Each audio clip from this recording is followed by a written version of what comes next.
The experience of getting your first user, paying user, was crazy. So I have an API with Stripe, and so I got a notification on my phone that so-and-so had purchased a demand letter for, $18 or whatever it was. And it's very validating.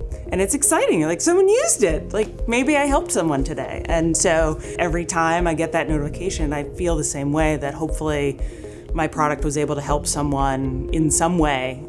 Someone who couldn't afford to hire a lawyer found my site and made that purchase, and it feels really good.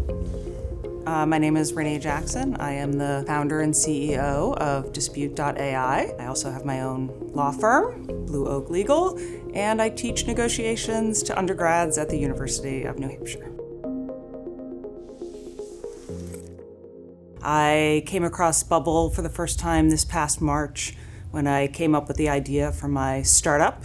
And as I was researching how to make it happen, a lot of the no-code platforms came up, and Bubble seemed to be the best one. So I ended up building part of my app on Bubble starting in March and then launched it in June. Can you tell us a little bit about your background? I heard you mention you're a lawyer, Yes. which is fascinating. So I'm a lawyer by training. I worked in tech for the last 10 years in legal, but also executive level roles in compliance, HR, and legal. I worked in e-commerce, gaming, logistics, big data, and that was all when I lived in San Francisco. And then we recently moved to New Hampshire to be closer to my family. And I started teaching negotiations at the University of New Hampshire. I started my own law firm, and then for the trifecta, I have my own startup that I'm here for today.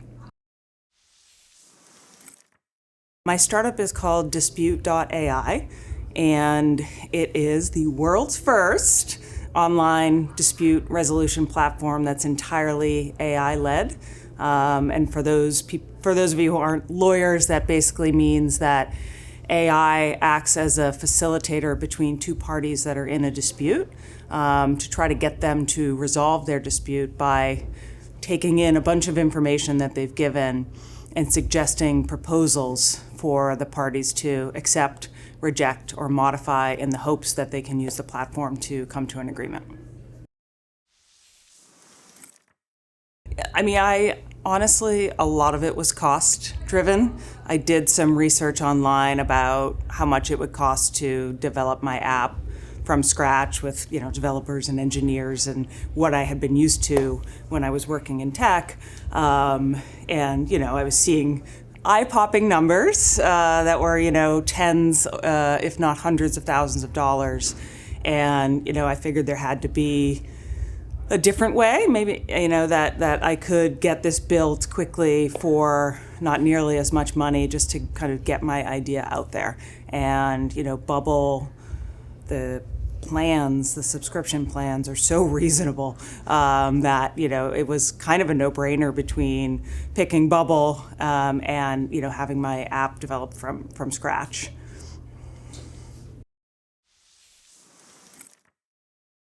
I built step one of the platform, which I call my step one MVP first. What I'm building in Immerse is the meat of the platform, but I built kind of a sliver of the platform so that I could, learn about building, figure out how to launch, all of those things. And so I was on the Bubble mailing list just from having started to build my product already on Bubble. And I got the email the first time, and I saw that this cohort was for, apps for social good. I thought, maybe I'll apply, but I know these accelerator programs are really hard to get into. So I deleted the first email. And then, probably a week or two later, got another one, reminding about the deadline. And I just decided to do it kind of on a whim. And fill out my application, never in a million years thinking I would get accepted. So, I filled it out probably the day before it was due and sent it off into the ether, and I was selected.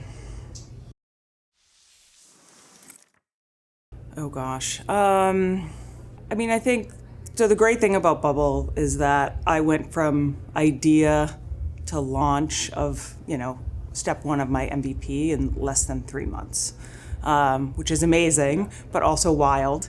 So the first challenge was, which I'm sure all founders go through this, trying to figure out this thing that's in my head, what should it look like in real life? How should it function?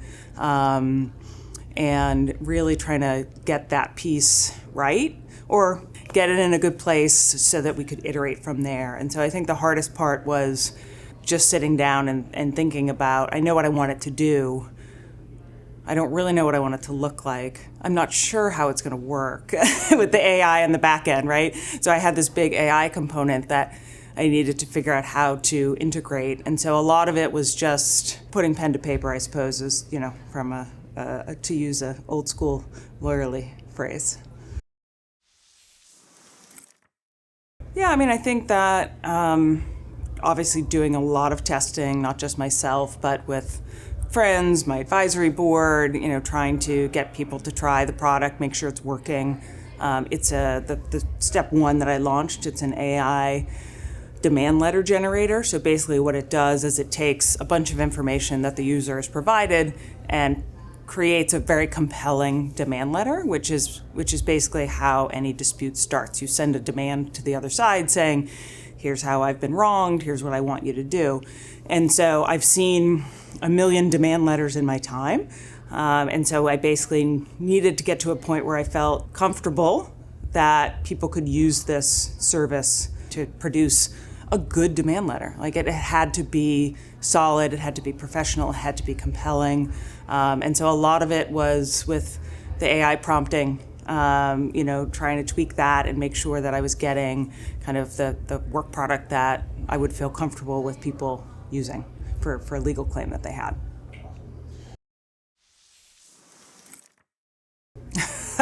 The biggest surprise is that I was able to build this AI-led mediation function in 8 weeks in the Immerse program.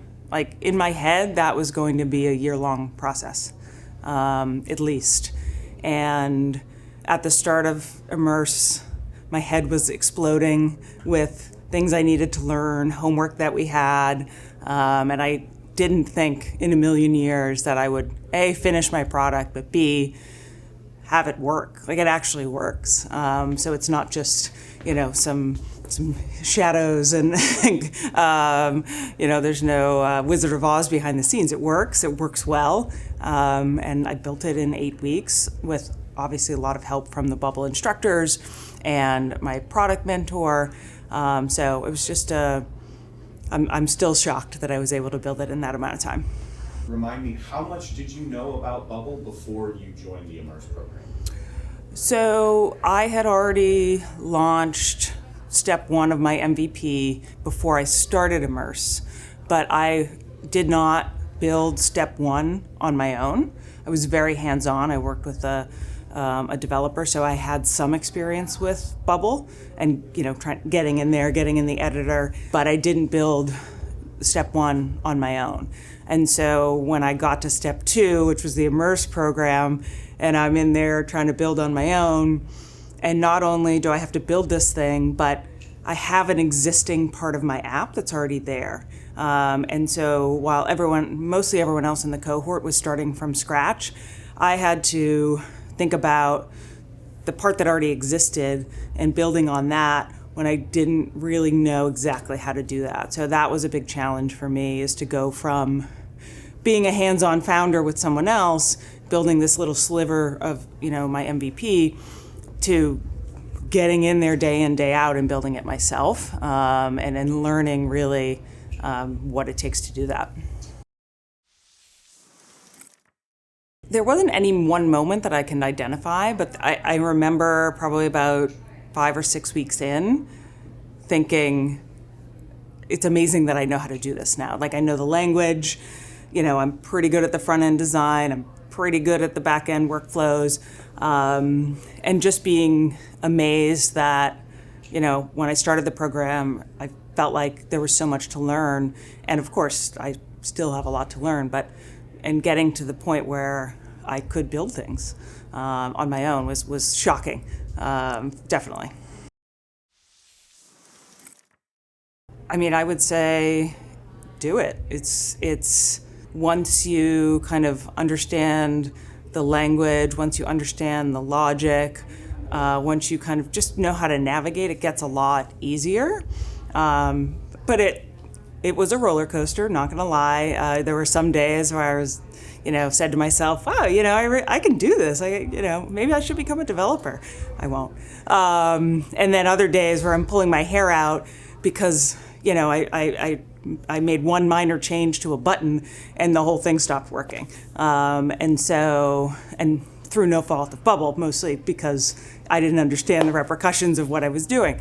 And so there's a lot of trial and error, but after a while, it becomes easier. I will not ever say it's easy, but it becomes easier.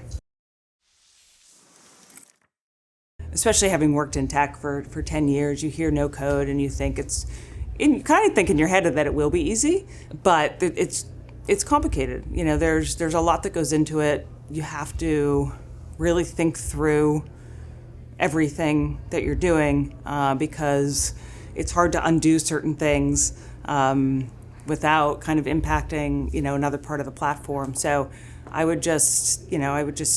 probably would have sat down and thought it through a little bit more as to how I wanted this AI mediator to work, as opposed to kind of figuring it out on the fly. But honestly, I didn't think I'd get into the program. So I thought I had more time to figure that out.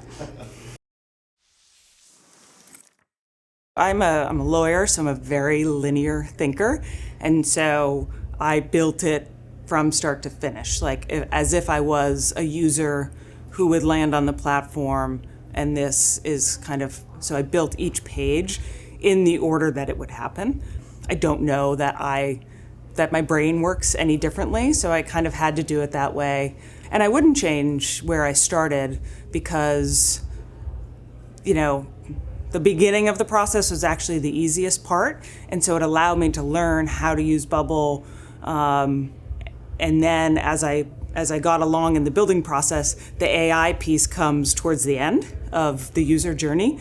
And so by the time the AI piece came around and I worked really closely with my product mentor, I certainly don't have the back-end workflows and the calls to OpenAI down myself, but I kind of had the history of building and being able to understand how things were working by the time I got to the AI piece, and then I could actually engage with my product mentor in an intelligent way, which I probably wouldn't have been able to do at the beginning. I get the dogs and I go for a walk, and sometimes I'll kind of bounce some ideas off of my partner and just tell her where I'm stuck, and she is not in this field at all. So she has a totally different perspective than I am, because when your head's down in it day after day after day, sometimes you just can't see through the weeds to figure out how to solve whatever problem it is. And so I would just kind of ask her, someone objective, and walk the dogs and get some nature, and then come back to it. Maybe that day or maybe the next day, depending on how frustrated I was. What kind of dogs do you want? Australian Shepherds. They are our favorite breed, but they are too smart for their own good sometimes. And I imagine they'll need a lot of walking, right? They do. We do like 4 or 5 miles a day. So wow. Yeah. So with this AI mediator, you have two parties that are in a dispute, and you have to train the AI to suggest proposals that are reasonable, and make sure you're giving the assistant. So basically I created an assistant in OpenAI that takes all of the information from both parties and is trained to then make a proposal using that information. So it was a lot of trial and error, again, a lot of user testing with my friends, testing with my advisory board. Because again, these are two parties in a legal dispute. This is not, I'm a lawyer, so this is heavy stuff, and you want to help people navigate through that and come to a resolution. And so, you don't want the proposals to be poor quality, but also in the beginning, we were getting, the double asterisks from when you used ChatGPT and you copy and paste, or we're getting, the hashtags and different weird characters in there. And to me, I don't want to have that in my finished product. So it was iterating with the prompts to OpenAI and a lot of testing before I felt comfortable that it was ready to be used. So I've had paying customers on the step 1 MVP that I launched.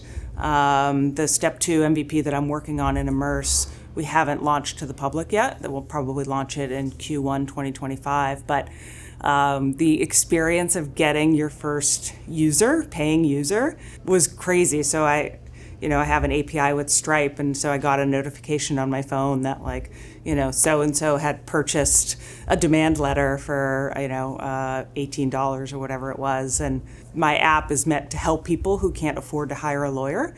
And so it's very validating. And it's exciting, someone used it, maybe I helped someone today. And, we've had 10 paying users, and every time I get that notification, I feel the same way, that hopefully my product was able to help someone in some way, someone who couldn't afford to hire a lawyer, found my site and made that purchase, and it feels really good. When that notification hits, is there an instinct to go out and celebrate, or is there an instinct to go and park in front of the Bubble editor and make sure that everything's working? A little of both. Definitely when I got my first paying customer, we definitely celebrated that. And then I didn't go into the editor to fix anything or change anything, but I went in to see what kind of dispute was this? How was the quality of the letter that was generated? Just to make sure that this person who spent $20 or whatever it was, that they got a good product out of it. And so I take that responsibility seriously. And so if I went in there and I saw that it was a crappy letter, I probably would have reached out to the customer to fix it proactively, because I care. I want it to meet the customer's expectations. Yes. Is there a specific, it feels like there's a specific yes. memory that comes to mind on that. So I had one customer who was very unhappy with the work product and reached out for a return. And so in asking him questions about his experience, it was clear that he had expectations for the platform that just weren't there yet. Either they're already on the roadmap, or it was something I hadn't thought through yet. And it's hard. It's hard when someone criticizes your baby to kind of not get defensive. But ultimately, he had a good point, and so I kind of added it to my product feature backlog, and it's something I'm going to add to the platform when I can. But it's definitely hard to get that negative feedback, especially when I'm trying to create an app for good and that's meant to help people. And so it was a person who was so disappointed that he felt compelled to reach out, and I did refund him his money. But I think it was also a good lesson for me that maybe I haven't done a good enough job of explaining what the product is and what the product isn't. And so I had to kind of go back and look at some of the language explaining how it works and figure out, is there anything I could do there to set expectations with users who may have been confused or whatever the case may be. So I tried to take it as a learning opportunity, even though it hurt a little bit. Absolutely. I mean, I think for my product, there are expectations for AI, and there are also expectations because it's legal tech. But it's not giving legal advice, right? So my product has to straddle the line between being a legal tech product, but not being a substitute for a lawyer or getting legal advice. And then the AI piece, I think people are starting to have expectations. Yeah. The more they use everyday tools like ChatGPT, I think the expectations are there that, not that it's going to be perfect, but that, AI is just easily going to solve all of their problems. And, I am trying to use AI for good, but it's not perfect, right? At this point, it doesn't produce a perfect demand letter. It won't, in the AI mediator, it may not produce the perfect proposal, but it's close. And so I think people have to understand that, it's almost there, but not entirely there. But the same goes for lawyers and humans, right? Like, not everyone is always on their game every day. And so I do think there are expectations there that have to be set as well. To me, it's doing the design work on the front end through dragging and dropping and figuring out how to make it pretty. And then on the back end, using logic with words to make your app do things. So to me, I kind of split it between front end and back end. As a lawyer, I think I quickly got the logic piece because it's logic with words. As opposed to coding, which I've never done a day in my life. After a while, it begins to make sense of how to tell it what you need it to do, through some trial and error for sure. So that's how I just would describe no code. And then Bubble, I would describe as this amazing company that puts out this fabulous no code platform. Launching what I built in Immerse. I'm going to take a little break from the editor after being in it nonstop for 8 weeks, and then I'll spend the next couple months getting it ready for launch and seeing what that looks like. I'm really curious about whether users will use this product and how they will respond, because it does not exist in the marketplace yet. This is the first one. There's nothing out there that does this. So I'm curious. I'm mostly just curious as to the response, if any. Maybe people will be like, this is dumb, we're never going to use this, or maybe people will think this is a great idea and it's really helpful. So I think I'm mostly curious to see what the response looks like. Oh gosh. I have some rapid fire questions. Okay. I live in New Hampshire, Portsmouth, New Hampshire. Road trip or train? I flew out of Portland, Maine, which is a wild airport if you've ever been there. It's like bears and stuff. It's crazy. Bears? Yes. Wow. Coffee.